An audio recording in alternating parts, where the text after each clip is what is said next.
Hey guys, welcome to solo ReacTalk. Today I'm going to be reacting to a Warhammer 40k universe video.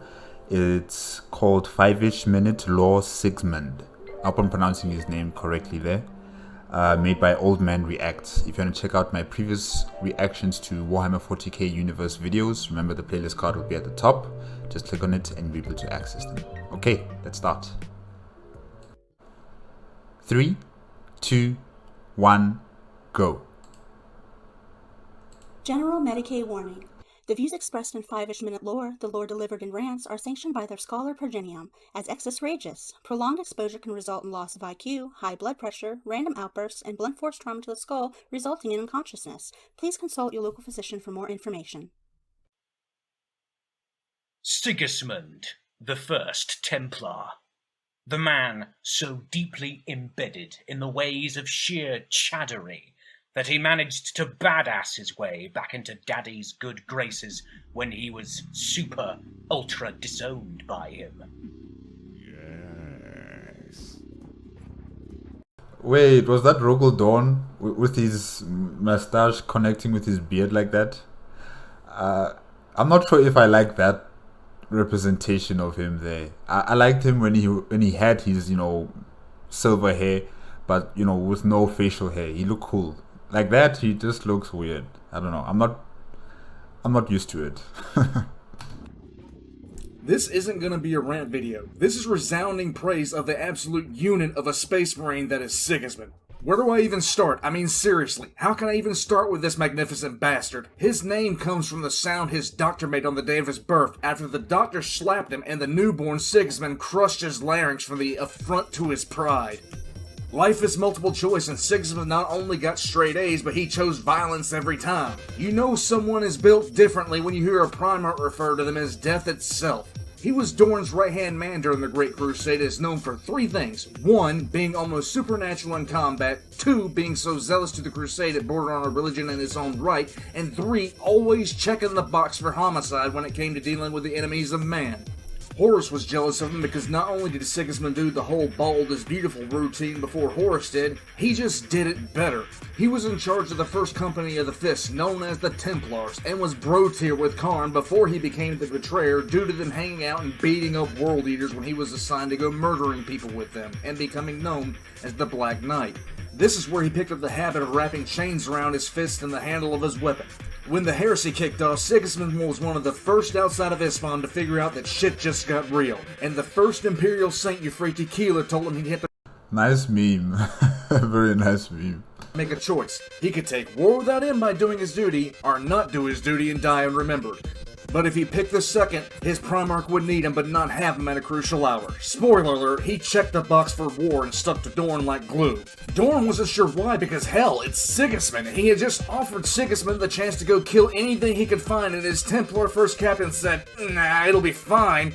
But then Sigismund told him he made the decision to stay by his dad because some hot blonde told him to do so. Dorn instantly disowned his ass, called him a dipshit, and then sent him to Mars to Ocean 11 a ton of armor, which he then did. When he got Who is this blonde lady who was able to convince Sigismund to not really apply as as expected of an Astartes? Who is this person? back to Terra, Dorn confused the hell out of him by singling him out to make him into the Emperor's champion. At that point, Sigismund went from insane to, well...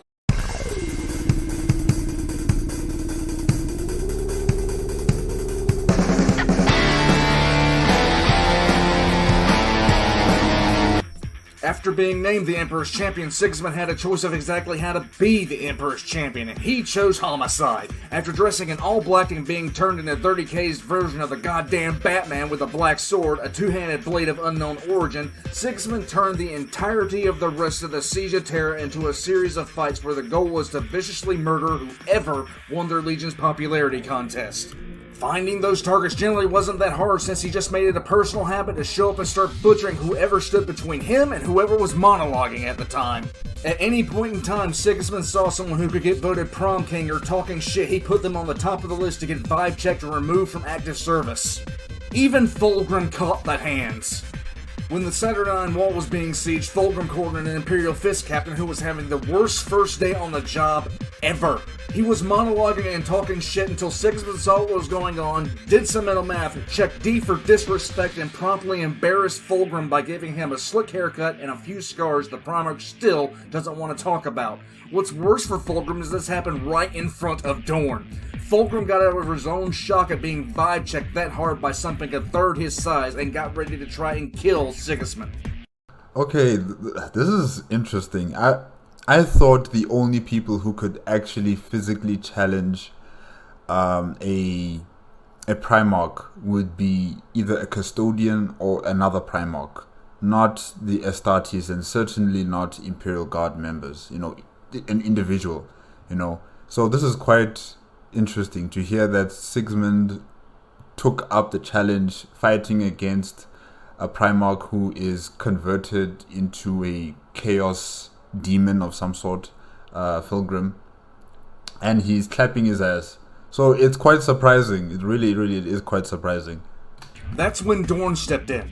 Apparently the kill them while they monologue thing is a gene trait of the Fist, like poetry is to the Raven Guard and hugs are to the Salamanders. Fulgrim started monologuing and only stopped when Dorn decided to punch him in the face. Dorn curb stomped Fulgrim until Fulgrim decided he was simply tired of getting his ass whipped and promptly pulled the ripcord on being on terror and bitched out, running away. Dorn and Sigismund celebrated by butchering 56 of the best fighters the Emperor's children have left, with Sigismund yeeting Fulgrim's favorite boy off a cliff for his time. The kill the monologuing strat only failed one time, and that was against Karn, but Karn doesn't really monologue, he just grunts and screams. And he was the only one to actually win against Sigismund during the Siege of Terra, but by that point Karn was basically Khorne in Space Marine form, and Sigismund had not yet gone Super Saiyan God Space Marine yet. When the Horus Heresy ended, there was only one Space Marine Siggy wanted to see, Abaddon the Despoiler. But he wouldn't see Abaddon again until he was nearly 1,000 years old. I don't know. I don't think Abaddon the Despoiler was a Primarch, right? I don't think I've writ his name on my book yet. Yeah, I'm just wondering who is he exactly? I think I remember someone telling me, but I forgot. I'm sorry. But yeah, Abaddon the Despoiler. He's quite infamous for what he did on what's that military world called again? Cadia. With the fortress structures that he, crashed into the planet, and it cracked the planet and it destroyed it. That's what I remember Abaddon the Despoiler for. But I just don't know who he is really. Yeah. After Horus got deleted and the Emperor became a paraplegic, and the Iron Cage, Sigismund became the first High Marshal to the Black Templars. Instantly, he decided the best way to be the High Marshal of the Black Templars was extreme violence and brutal murder of anyone or anything that wasn't human or didn't love the Emperor. Finally, after 500 years of checking underneath his bed for Sigismund, Abaddon nutted up and left the Eye of Terror, and the only force ready to clap traitor cheeks was Sigismund's Black Templars. At this point, Sigismund was nearly 1,000 years old and has spent his elder years curb stomping anyone and everything with an opinion. When Abaddon and Sigismund finally met, Abaddon tried his best to monologue his way to victory until Sigismund let him know that no matter how much he talked, he was still getting the hands. Abaddon and Sigismund squared off, and even though Sigismund was over 1,000 years old, he still fought Abaddon to a stalemate. If the fight went on much longer, Sigismund knew he would be beaten, but Papa Dorn didn't raise no bitch. Sigismund took the two-handed black sword and put it through Abaddon's chest, taking the hit from Abaddon that almost cut him in half. Let me say that again. Sigismund did everything he could to kill Abaddon, knowing he would die in return. That's how dedicated Sigismund was to killing traitors. This guy was just built different.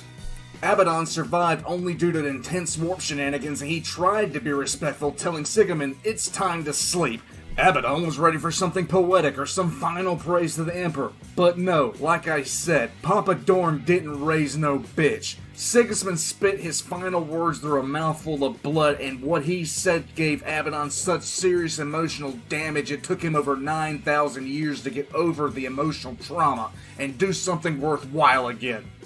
You'll die as your wicked father died. Soulless, honest, weeping, ashamed. They ask you how you are, you just have to say that you're fine when you're not really fine, but you just can't get into it Is that Abaddon? Okay. because they would never understand. Sigismund's body was sent back to Terra with full honors, probably because Abaddon was worried that if Sigismund's body was disrespected that the Black Templar would come back to haunt him. The entire incident messed Abaddon up so much that to even remember it gives him the 1,000-yard stare and the sweats. He even made sure that Sigismund's personal blade got handed to a surviving Black Templar for safekeeping, just in case keeping the blade disrespected the memory of Sigismund. That's all you need to know about Sigismund, the first Black Templar. All hail the High Marshal, the Imperial Fists, the Black Knight. Hail the first Templar.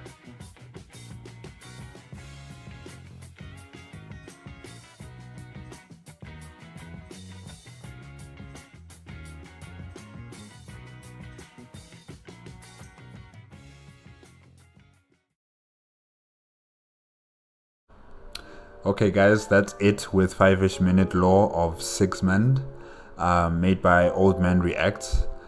Yes, the first Black Templar, he was quite interesting. I think like he is 1 in a billion, you know, of those special kind of Astartes soldiers, those who are so unique and so diligent in their work and who have such strength and force of will. That is totally different from other Astartes members and, you know, even the Imperial Guard or anyone else, because this guy, he challenged a Primarch and he was beating him. He was beating a Primarch that was infused with chaos warp powers.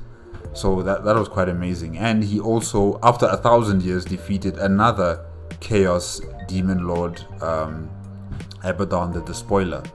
He beat him. Yes, it cost him his life, but you know, he beat him, and Abaddon now has a psychological damage because of that battle with Sigismund. You know, he fears him, he fears the name probably, he also fears the black blades that Sigismund used. I'm just wondering, is it the same black blade that we see in the Warhammer 40k movie Hell's Reach? Is it the same one or is it a different one? I'm not entirely sure, but you guys in the comment section, you guys can tell me. But yeah, this guy was very interesting. I'm wondering, you know, how things would have been like if he was with Rogel Dawn on the Vengeful Spirit, I think that's the name of the ship, during the Siege of Terra. Or maybe he was with him, I'm not sure. All I know is that Rogel Dawn, you know, when he teleported on the ship, he had his own personal guard.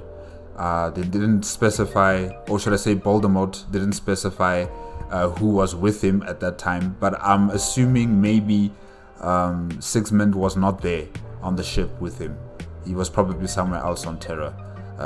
And I'm just wondering, if he was with Rogel Dawn, maybe things might have been different. You know, maybe they could have been at the bridge a bit much more faster, you know, to try and save Sanguinius. But you know, these are just theories, these are just what if scenarios, and I just have to accept that Sanguinius is no longer with us. Rogel Dawn is now just Dawn, and the Emperor has become a cripple. So yeah, it's really unfortunate that he was not there with them. I think if he was, probably he would have turned the tide of battle with Horus Lupercal, because if this guy can challenge Pilgrim and beat him, I'm sure he could have given Horus Lupercal a run for his money. I'm just saying. Okay guys, that's it for today. Remember, if you like the video, please give me a like, comment and subscribe to my channel. Click on the notification bell if you want to be up to date with my latest videos, and I will see you next time. Okay, bye bye.